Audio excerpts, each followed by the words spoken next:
Kalau kalian suka videonya, jangan lupa klik tombol like dan subscribe channel kami ya, biar nggak ketinggalan video-video terbaru dari kami juga. Klik tombol lonceng. Terima kasih. Assalamualaikum warahmatullahi wabarakatuh. Salam sejahtera bagi kita semua.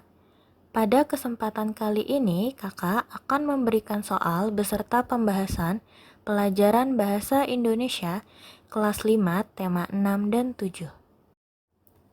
Soal nomor 1. Bacalah paragraf berikut. 1. Api salah satu sumber energi panas yang dihasilkan dari benda yang terbakar. 2. Api berasal dari benda yang terbakar. 3. Pada zaman dahulu, api didapatkan dari gesekan batu api yang dapat memercikan api dan dimanfaatkan dalam kehidupan sehari-hari. 4. Saat ini, sumber energi api makin dimodifikasi dengan penggunaan korek api, kompor, konduktor, dan alat lainnya. Ide pokok paragraf tersebut ditunjukkan pada angka A1, B2, C3, D4. Jawaban yang tepat adalah A1. Karena kalimat nomor 1 adalah kalimat utama atau kalimat inti paragraf tersebut. Ide pokok terdapat dalam kalimat utama. Teks berikut untuk soal nomor 2 sampai 4. Salah satu bentuk perpindahan kalor adalah cara perpindahan kalor radiasi. Perpindahan kalor dengan cara radiasi berbeda dengan perpindahan kalor dengan cara konduksi dan konveksi. Dalam perpindahan kalor dengan cara radiasi, kedua benda tidak harus bersentuhan karena kalor atau panas berpindah tanpa melalui zat perantara. Kalor dalam perpindahan radiasi dipancarkan ke segala arah oleh sebuah sumber panas, dan kalor akan mengalir ke segala arah. Soal nomor 2. Kata kunci sesuai dengan paragraf tersebut adalah A. Radiasi, B. Konveksi, C.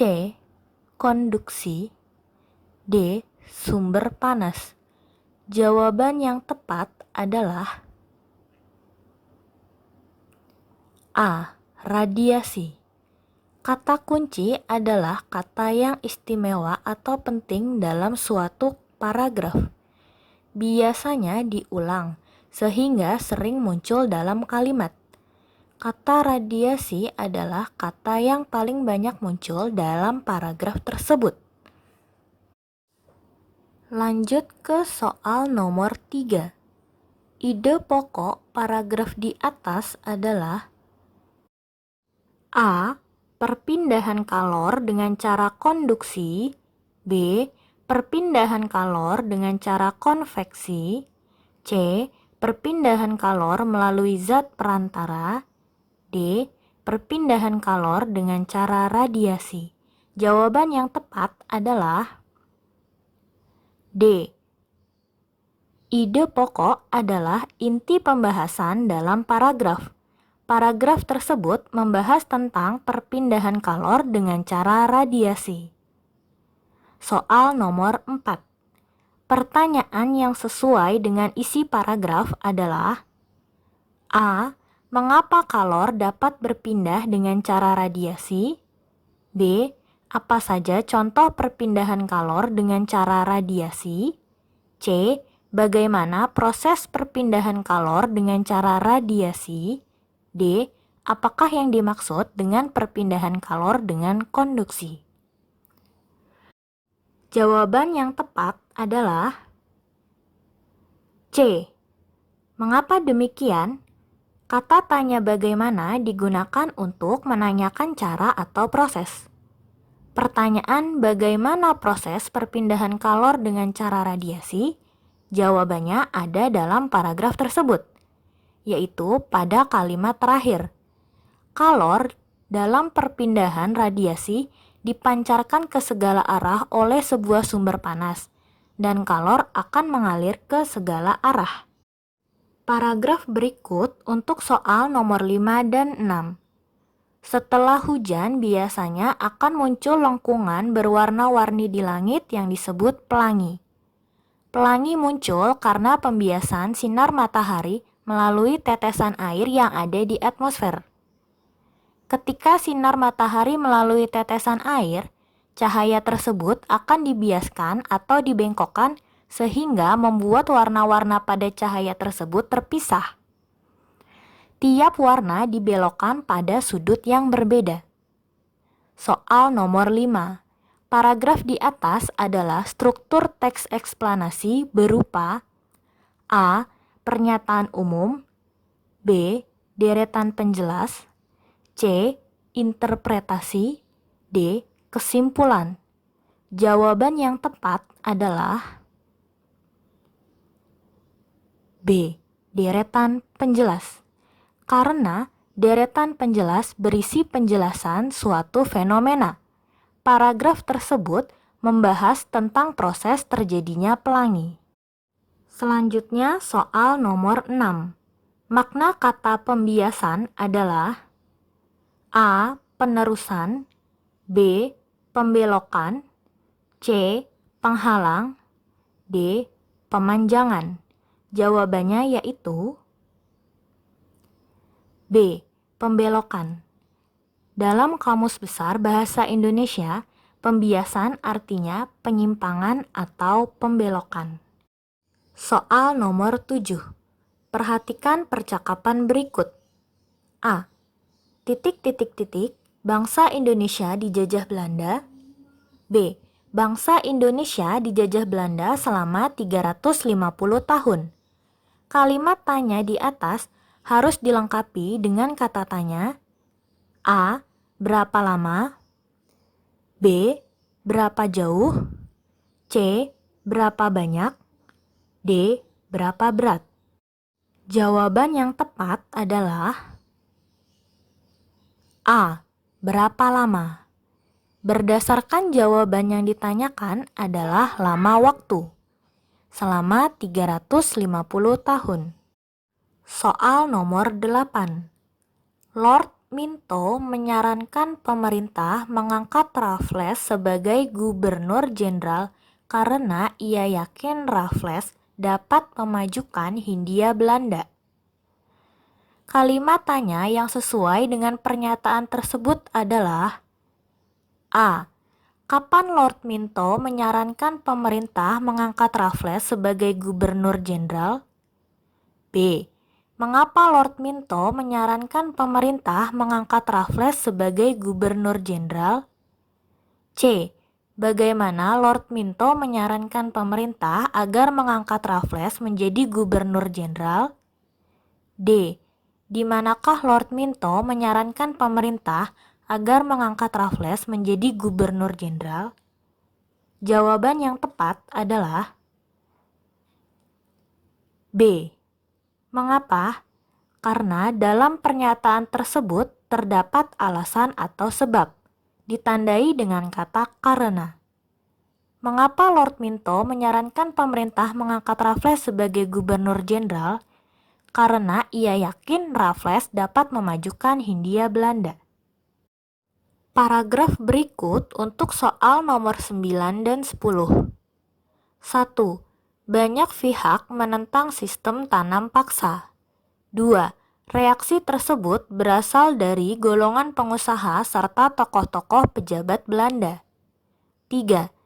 Mereka berjuang dan menuntut agar tanam paksa dihapuskan. 4. Akibatnya, pemerintah Belanda secara berangsur-angsur menghapuskan sistem tanam paksa. Soal nomor 9. Kalimat yang berisi informasi pihak yang menentang sistem tanam paksa adalah kalimat angka A1, B2, C3, D4. Jawabannya adalah B2. Pihak yang menentang sistem tanam paksa berasal dari golongan pengusaha serta tokoh-tokoh pejabat Belanda. Lanjut ke soal nomor 10. Kata tidak baku pada paragraf tersebut adalah A. Aksi, B. Pihak, C. Reaksi, D. Sistem. Jawaban yang tepat adalah B. Pihak. Kata pihak tidak sesuai dengan ejaan bahasa Indonesia. Kata baku pihak adalah pihak. Surat undangan berikut untuk soal nomor 11 sampai 13. Sekolah Dasar Insan Kamil, Jalan Cempaka, nomor 3, Yogyakarta.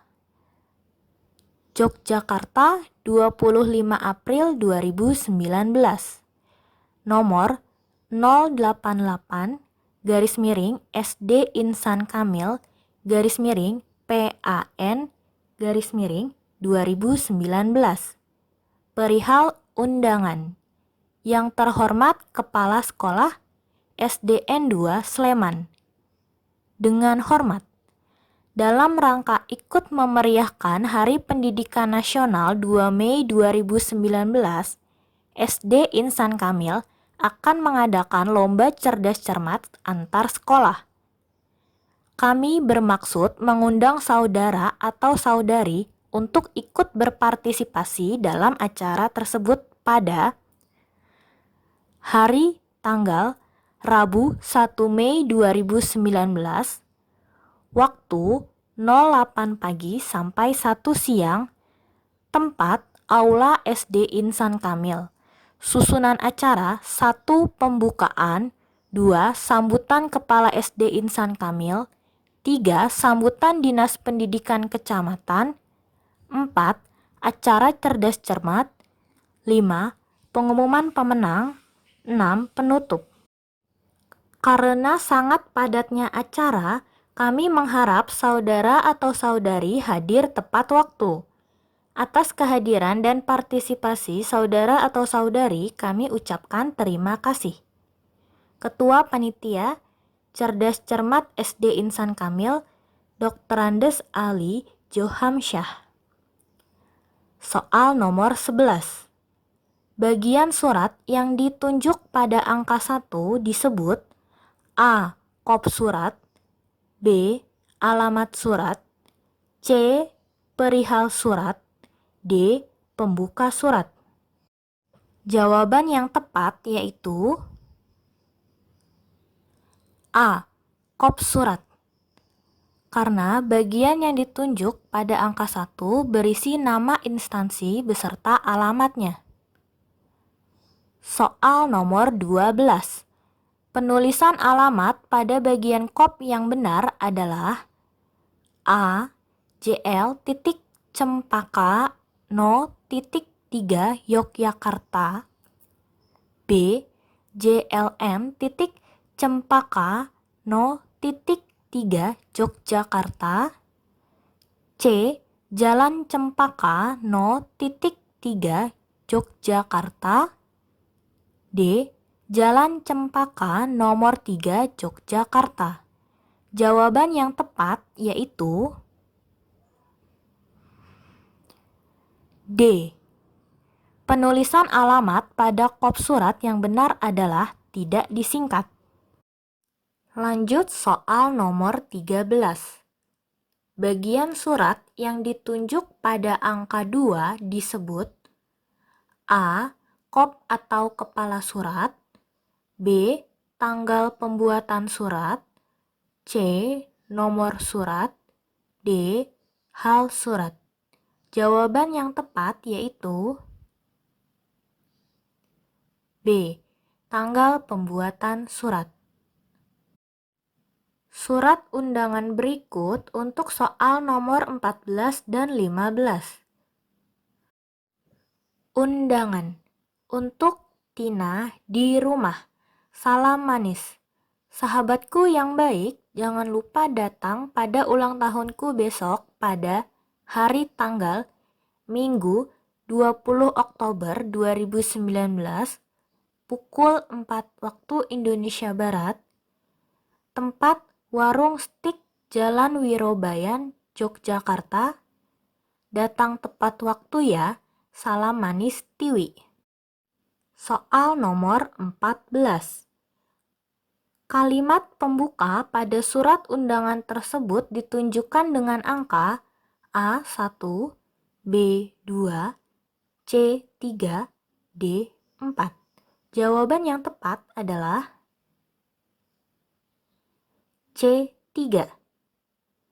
Kalimat yang ditunjuk pada angka 3 adalah kalimat pembuka atau pengantar surat sebelum masuk ke inti surat. Soal terakhir nomor 15. Bagian yang ditunjuk pada angka 2 disebut A. Judul surat, B. Penerima surat, C. Salam pembuka, D. Kalimat pembuka. Jawaban yang tepat yaitu C. Salam pembuka. Bagian yang ditunjuk angka 2 tertulis salam manis. Itu merupakan salam pembuka dalam surat undangan tidak resmi. Baik, sekian soal dan pembahasan kali ini, semoga bisa dipahami.